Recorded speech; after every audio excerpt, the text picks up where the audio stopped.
बात करते हैं कुटीर उद्योगों की, लघु उद्योगों की, सूक्ष्म उद्योगों की,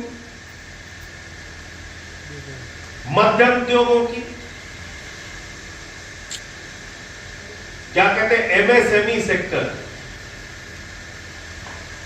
micro small MS medium enterprises. Micro हो गया सूक्ष्म, स्मॉल हो गया छोटे लघु, मीडियम हो गया मध्यम उद्योग। इसके लिए एक मंत्रालय बना दिया पूरे देश में, बोले एमएसएमई मंत्रालय होगा इस देश के अंदर। लोगों को लगा कि एमएसएमई सेक्टर को बहुत बढ़ावा मिलेगा, सूक्ष्म लघु मध्यम उद्योग को बहुत बढ़ावा देने के लिए मोदी जी आ गए। 11 वर्षों में 3 करोड़ इकाइयां एमएसएमई सेक्टर की बंद हुई हैं। 3 करोड़ इकाइयां। यहां बुनकर समाज से कोई व्यक्ति है? बुनकर समाज के मेरे ख्याल से कैलाश पटेल जी जानते होंगे क्या हालत है बनारस में। बनारस के अंदर बुनकर आज बिल्कुल भुखमरी की कगार पे। अभी हम लोग गए थे पिछले दिन। साड़ी वगैरह के जो रोजगार थे, बनारसी साड़ी बनारस के खत्म हो गया रोजगार, सभी रोजगार उनके लिए समाप्त हो गए, खत्म कर दिए। और जब बर्बाद कर दिया, आप कटोरा लेके खड़े करें, अब आप स्वदेशी अपनाइए। अब आप स्वदेशी, जब आपका बुनकरी का काम बंद हो गया, छोटे मोटे सारे काम बंद हो गए, अब आपको कह रहे हैं स्वदेशी अपनाइए।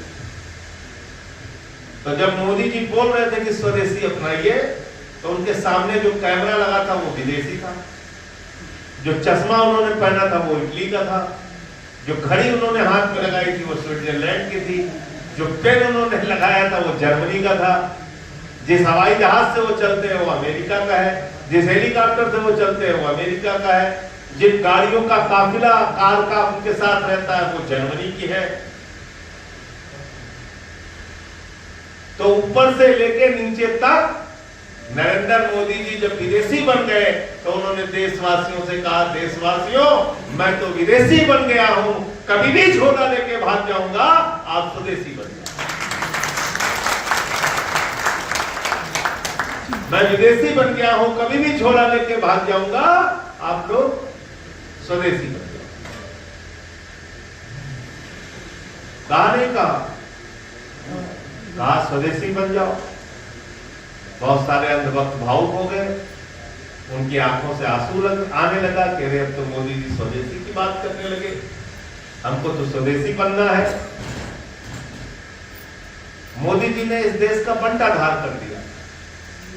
गलवान घाटी की घटना के बाद जब 20 जवान हमारे शहीद हुए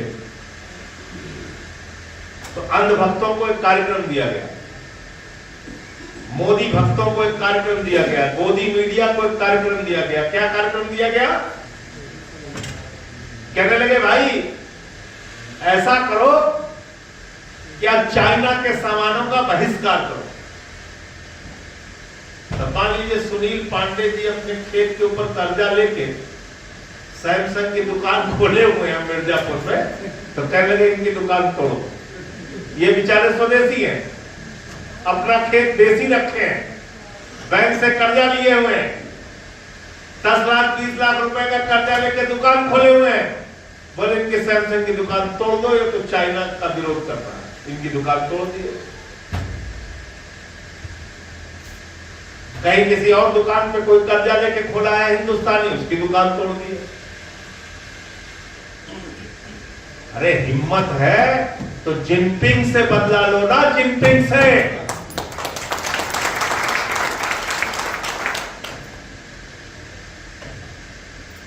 ये जो सैमसंग की दुकान हिंदुस्तान में खोल रहे हैं लोग,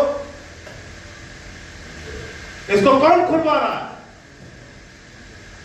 क्या मोदी की इजाजत के बगैर कोई विदेशी सामान हिंदुस्तान आ सकता है? क्या मोदी की इजाजत के बगैर चीन अपना सामान बेच सकता है? अमेरिका अपना सामान बेच सकता है? जर्मनी अपना सामान बेच सकता है? जापान अपना सामान बेच सकता है? फ्रांस अपना सामान बेच सकता है? और तो सोच छोड़िए, मैंने कॉमर्स मंत्रालय का, वाणिज्य मंत्रालय का आंकड़ा निकाला, हिंदुस्तान में 190 देशों का सामान बिकता है। ये बेईमान आपसे स्वदेशी की बात करते हैं, इनको जवाब देना पड़ेगा। 190 देशों का सामान हिंदुस्तान में बिकता है, ये स्वदेशी की बात कर रहे हैं।